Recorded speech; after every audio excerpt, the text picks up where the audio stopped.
We know there's science and we know there's philosophy, but did you know that there's a philosophy of science?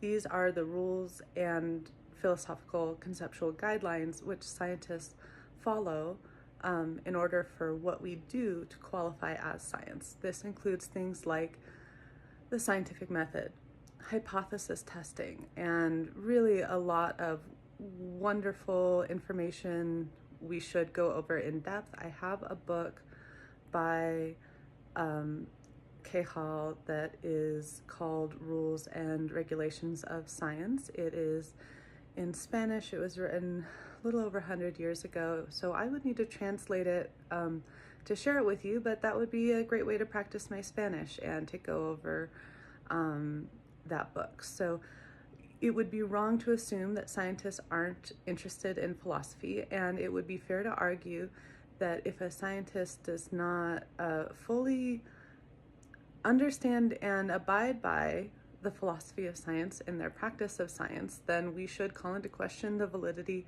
of their work. And with that, I'm going to read another excerpt from Chomsky's A Case Against Skinner, 71.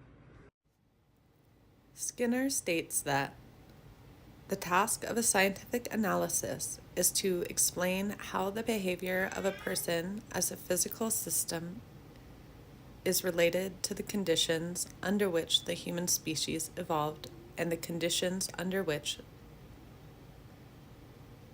the individual lives.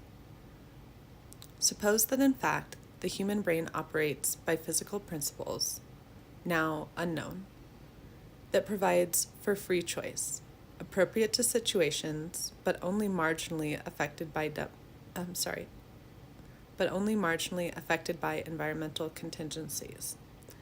The task of scientific analysis is not, as Skinner believes, to demonstrate that the conditions to which he restricts his attention fully determine human behavior, but rather to discover whether, in fact, they do.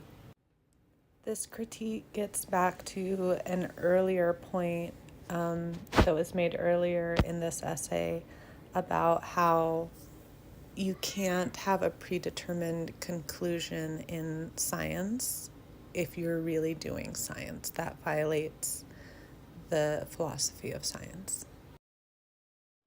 This next excerpt, these are both from page 5, by the way, goes a little bit more in depth with some really specific and kind of odd beliefs that Skinner has about what science is and is not. Let me show you.